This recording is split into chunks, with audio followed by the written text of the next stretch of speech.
Компания Huawei лидер не только на китайском, но и на мировом рынке смартфонов. Но спроси любого, какой сейчас флагман у компании, ответит не каждый. Все дело в большом, просто огромном ассортименте. Тем не менее, в этом году помимо линейки P сильно обновилась и линейка Mate. Это как Galaxy S и Galaxy Note, только в мире Huawei. Mate 10 представлен в трех вариантах. Просто 10, 10 Pro и 10 Porsche Design. И сегодня мы смотрим на флагман Pro.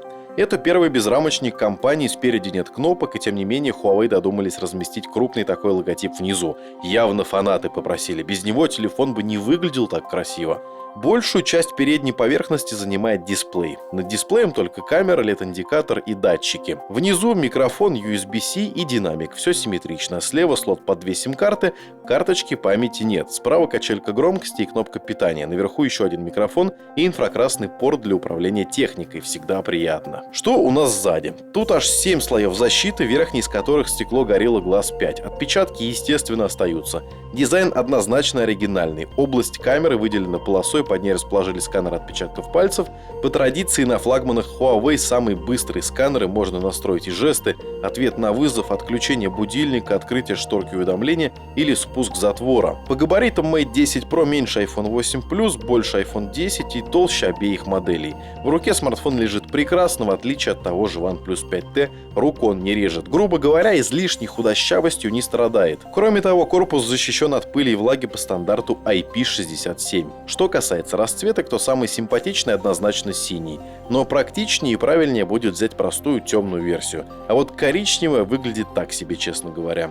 Вообще дизайн у Mate 10 действительно очень классный. Это как минимум один из самых красивых смартфонов 2017 года. Портит только все огромная надпись Huawei спереди. В остальном никаких вопросов, прекрасен собой. Главное отличие версии Pro от обычной десятки в экране. Во-первых, здесь матрица OLED, во-вторых, размер дисплея 6 дюймов. В-третьих, соотношение сторон 18 к 9. И в-четвертых, разрешение экрана 2160 на 1080 пикселей, то есть Full HD+.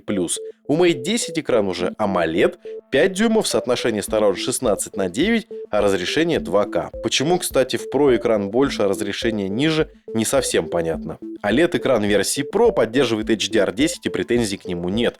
Под углами цвет не искажается, проблем никаких не замечено. Это однозначно очень хороший экран, особенно после OnePlus 5T. Берешь и нарадоваться картинке не можешь. Есть режим защиты зрения и возможность настройки температуры. Даже в сравнении с iPhone 10 дисплей не выглядит в чем-то хуже. Можно, конечно, придраться к разрешению, но как-то не хочется. Все действительно хорошо. Но экран не главная фишка смартфона. На выставке IFA 2017 в Берлине компания представила свой первый чип с искусственным интеллектом Kirin 970. Выполнен он по 10-нанометровому техпроцессу, поддерживает высокие скорости LTE до 1,2 гигабита в секунду. В России, конечно, таких скоростей нет, но на будущее задел вполне. Плюс графика Mali G72MP12. Так в чем преимущество нейронного блока процессора? Будем ссылаться на слова разработчиков. Первый, он определяет сюжет при фотографировании, меняет настройки, чтобы фото получилось лучше. Второй, распознает предметы. Сфотографировали вы кота, он складывается в отдельную папку. Сфотографировали цветок, тоже в отдельную и так далее. Ну и последняя — оптимизация процессов. В смартфоне установлена батарея на 4000 мАч, есть поддержка быстрой зарядки Supercharge до 60% за 30 минут. Но главное — это умный процессор, который позволяет жить смартфону до 2 дней. Это действительно так, он очень живуч, до 8 часов экрана вытягивает. С этим все супер, единственное, нет беспроводной зарядки. Вообще с процессорами у Huawei часто возникали проблемы. Производители просто не хотели оптимизировать софт, из-за этого все работало не идеально. В целом ничего толком не поменялось. А вот что нельзя простить, так это оболочку. Пока ты не включил смартфон, все отлично, смотришь, 5 баллов, красота. Но включаешь, и начинается какой-то ад, потому что внутри все очень некрасиво. Вообще создается такое впечатление, что Huawei придумали машину времени, потому что это натуральный 2013 год.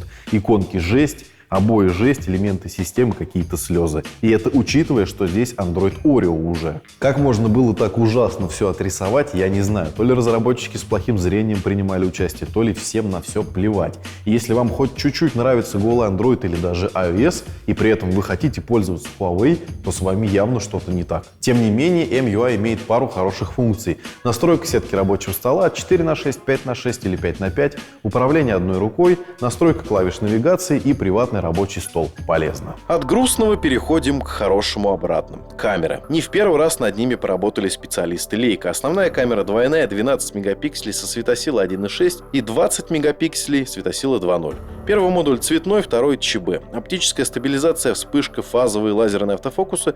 Снимки можно сохранять не только в JPEG, но и в RAW. Специалисты DxOMark поставили камере 97 баллов. Результат на уровне iPhone 10 и лучше, чем у Galaxy Note 8. И портретный режим снимает заметно лучше прошлогодних флагманов, но с ошибками. Далеко не iPhone 10 и тем более Pixel 2. Но Huawei камеру прилично подтянули с момента выпуска P10. Есть, кстати, и запись замедленного видео в разрешении Full HD с частотой 120 кадров в секунду при этом.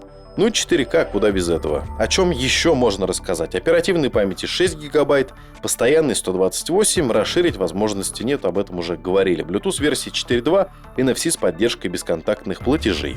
Стоимость Huawei Mate 10 и 10 Pro в России пока неизвестна. В Европе максимальная версия обойдется в 800 евро. Это немалые деньги за подобное устройство, безусловно. И вам самим решать, стоит ли телефон этих денег. Как по мне, нет. Как можно заключить, идеальный ли это флагман? Внешне и с технической стороны определенно да. Прекрасная камера, отличная автономность. Есть все, что мы ждем от флагмана за 50 тысяч. Но внутри ужас. Если будут прошивки с голым андроидом для этого телефона, то они его спасут. А пока можно рекомендовать только самым ярым фанатам Huawei. И, наконец, настройка клавиш навигации. Не упустите свой новогодний подарок. Вы сфотографировали кота, а сейчас, потом